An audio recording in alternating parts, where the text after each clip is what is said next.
Bonjour, je suis heureux de vous retrouver. Nous allons parler aujourd'hui d'un problème controversé, c'est l'existence de l'Atlantide. En général, on considère que l'Atlantide est un mythe, un continent totalement mythique. Je vais essayer de démontrer qu'il n'en est rien. Notre principale source de renseignements sur l'Atlantide, c'est Platon.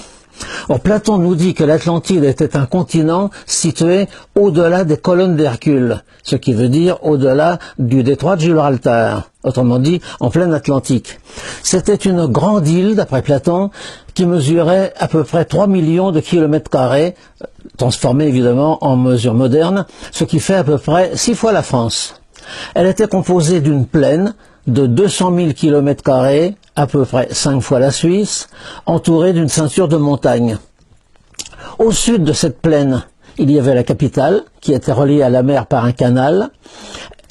Au milieu de la capitale se trouvait l'Acropole, une colline surmontée d'un temple dédié au dieu Poséidon, qui était le nom grec d'ailleurs de Neptune.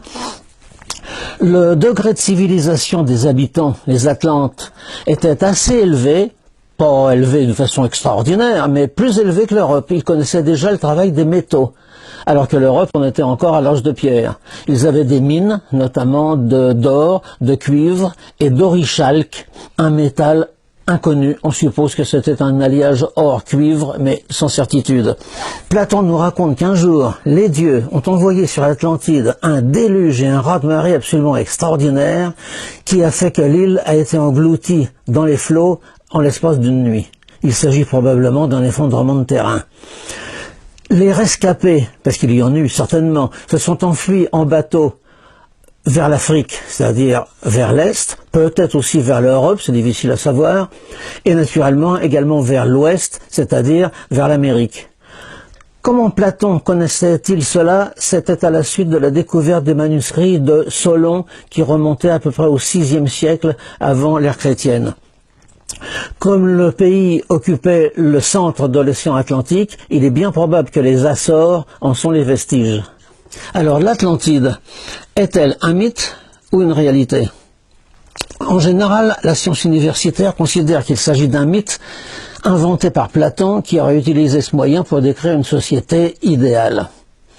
À mon avis, cette affirmation contient 3 erreurs. Tout d'abord, le récit de Platon n'a absolument pas le ton d'un mythe. Il existe des mythes chez Platon, ils n'ont pas du tout le même style. Le ton de Platon est celui d'un rapport historique ou d'une description géographique, pas du tout le ton d'un mythe. Deuxièmement, Platon ne décrit pas du tout une société idéale, il décrit une société qui a ses défauts et ses qualités. La terre est assez fertile, le commerce y est florissant, mais ce n'est pas du tout un idéal, ce n'est pas un paradis terrestre. Et surtout, d'autres auteurs que Platon ont parlé de l'Atlantide, notamment des auteurs qui sont antérieurs à Platon. Par exemple, Homère, qui est du IXe siècle, parle d'une île océane qu'habite Calypso, fille d'Atlas, ce qui veut dire fille des Atlantes. Hécatée de Milet au VIe siècle mentionne également les Atlantes. Hérodote, qui est antérieur à Platon, ne l'oublions pas, mentionne une montagne qui s'appelle l'Atlas. Elle est ronde, les habitants sont les Atlantes au-delà des colonnes d'Hercule. Thucydide, également, l'historien, raconte que la mer déferla sur l'île d'Atlantais. Il y en a aussi qui sont postérieurs à Platon, mais qui rapportent des traditions anciennes sans s'inspirer de Platon. Théopompe, par exemple, qui mentionne les Atlantes. Théophraste, qui cite le cataclysme qui engloutit l'Atlantide. Diodore de Sicile, qui décrit les Atlantes qui avaient une terre prospère. Leur premier roi fut Ouranos. Les dieux sont nés chez eux. De plus, on connaît l'Atlantide par de très nombreuses traditions transmises par les peuples tant de l'Ancien Monde que du Nouveau Monde. Les habitants de l'ancienne Gaule et de l'Irlande disaient avoir été envahis jadis par les survivants d'une île engloutie. Les Basques avaient une tradition semblable. Les Guanches des îles Canaries gardaient le souvenir d'un continent englouti. Au Mexique, les Aztèques parlaient d'un continent disparu, une île montagneuse située à l'est et nommée Aztlán, qui est le même mot que Atlan, évidemment. Au Venezuela, on parlait aussi d'un peuple nommé Atlan. En Égypte, les textes des pyramides ne mentionne évidemment pas l'Atlantide sous ce nom, puisque c'est un nom grec, mais il mentionne un continent très loin vers l'ouest, nommé Amentet. Ce mot dérivait de Amen, qui signifie ouest. Un jour, les volcans d'Amentet éclatèrent en flammes, puis ce fut la grande inondation, un terrible raz-de-marée qui déferla sur l'île qui s'engloutit en quelques heures. Alors, les survivants, d'après les textes, se sont enfuis sur 3 bateaux. Il est probable qu'il y en eut beaucoup plus, mais les textes en citent 3, pour des raisons mythologiques probablement. Ces bateaux s'enfuient vers l'est, c'est-à-dire dans la direction de l'Afrique. Alors le texte de Platon a beau être extrêmement précis, l'Atlantide était située au-delà des colonnes d'Hercule, c'est-à-dire en pleine Atlantique. Malgré cela, des farfelus l'ont située dans les endroits les plus inattendus, au Bénin, au Nigeria, en pleine mer du Nord, dans l'île de Helgoland par exemple. Et puis, la localisation la plus amusante, c'est l'île de Santorin, qui est une petite île de 76 km² située au sud de la Grèce. Ce serait donc imaginer que Platon a été assez sot pour confondre l'île de Santorin avec un immense continent atlantique. Un peu comme si de nos jours, un grand savant confondait l'île de Ré avec le continent américain. Ça ne tient absolument pas debout. Alors voyons maintenant quelques preuves tirées des disciplines scientifiques. Tout d'abord, la géologie. Le grand géologue Pierre Termier, mort en 1930, écrit: géologiquement parlant, l'histoire platonicienne de l'Atlantide est extrêmement vraisemblable. Toute la région au nord des Açores a été engloutie très récemment à une époque qui, pour les géologues, appartient déjà au présent. Termier ne connaissait pas la théorie de la tectonique des plaques, qui est postérieure à lui, mais cette théorie renforce totalement son opinion. D'après cette théorie, les plaques, d'une part américaines, d'autre part européennes et africaines, s'éloignent à la vitesse très faible de 2,5 cm par an. Si on essaye de reconstituer ce qu'elles ont été il y a fort longtemps, on s'aperçoit que les continents s'emboîtent très bien, notamment le Brésil et l'Afrique. Mais au niveau du Maghreb et de l'Amérique centrale, il y a un trou. Or, c'est probablement la marque de l'emplacement de l'Atlantide qui s'est effondrée. Passons à la navigation. Une expédition scientifique a ramené un jour des échantillons de tachylite qui se trouvaient par 3000 mètres de fond. Or, la tachylite est une roche qui ne cristallise qu'à l'air libre. Comment se fait-il qu'elle se soit cristallisée à l'air libre et qu'on la retrouve maintenant à 3000 mètres de profondeur, si ce n'est pas une preuve de l'effondrement de l'Atlantide? Également, l'expédition du commandant Cousteau a découvert des formations qui ressemblaient à des espèces de jetées, à des dalles et même à des escaliers. Un navire soviétique a également observé quelque chose qui ressemblait à un escalier. Disons maintenant quelques mots de la zoologie. Parmi les animaux dont Platon peuple l'Atlantide figure notamment l'éléphant. Mais l'éléphant est un animal de l'ancien monde, totalement inconnu en Amérique.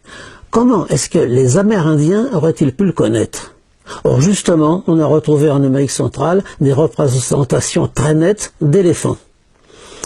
Comparons un peu les civilisations aussi de part et d'autre de l'Atlantique. On trouve certains symboles religieux identiques, la structure du calendrier est identique, et principalement, citons les pyramides à degrés. Comparons les pyramides des Mayas avec la pyramide de Saqqara en Égypte. Elles ont exactement la même forme. Pour finir, la linguistique.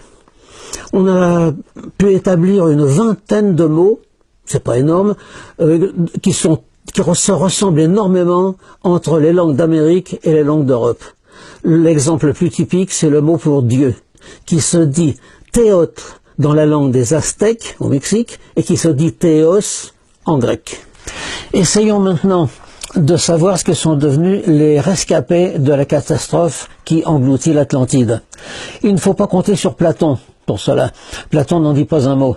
En revanche, les textes égyptiens, les textes des pyramides, nous décrivent très en détail le trajet qu'ont suivi ces rescapés. Un immense avantage, c'est que les noms géographiques cités par les textes égyptiens sont restés à peu près inchangés jusqu'à nos jours et se retrouvent sur une carte d'Afrique. Les bateaux ont abordé sur la côte du Maroc, au cap Rère, qui de nos jours s'appelle le Cap Guire. C'est à peu près le même nom. Les survivants ont emprunté ensuite la vallée du Souss. De nos jours, c'est l'Oued Souss. Cette région a pris le nom de Baha. En égyptien, Baha signifie inondation. C'est encore son nom actuel. D'ailleurs, une tribu berbère se nomme Haït Baha, ce qui veut dire les fils de l'inondation. Une autre tribu berbère s'appelle Haït Ament, ce qui veut dire les fils d'Amentet. Les survivants arrivent dans la région du Touat.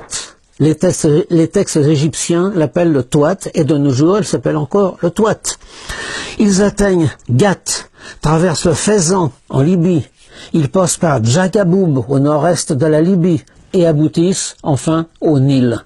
Et tous ces noms se retrouvent exactement sur des cartes géographiques modernes, ce qui est une preuve formelle de la véracité de leur dire.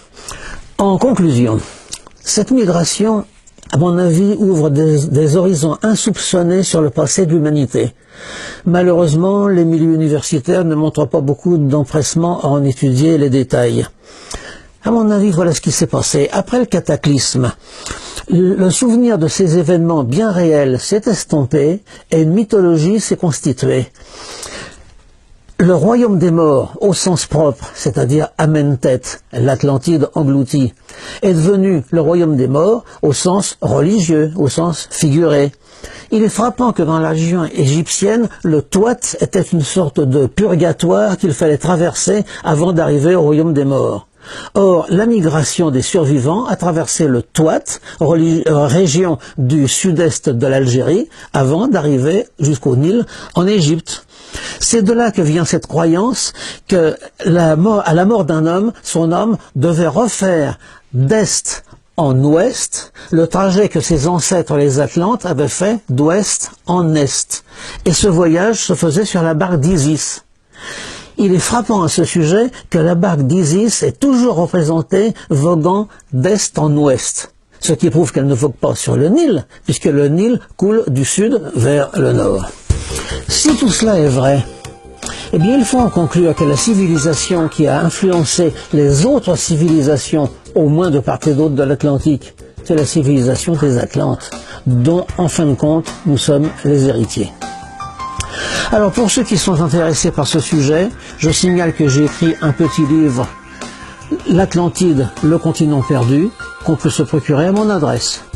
Por la esperantistoj, tiu libro ekzistas ankaŭ en Esperanto, Atlantido, la perdita continento.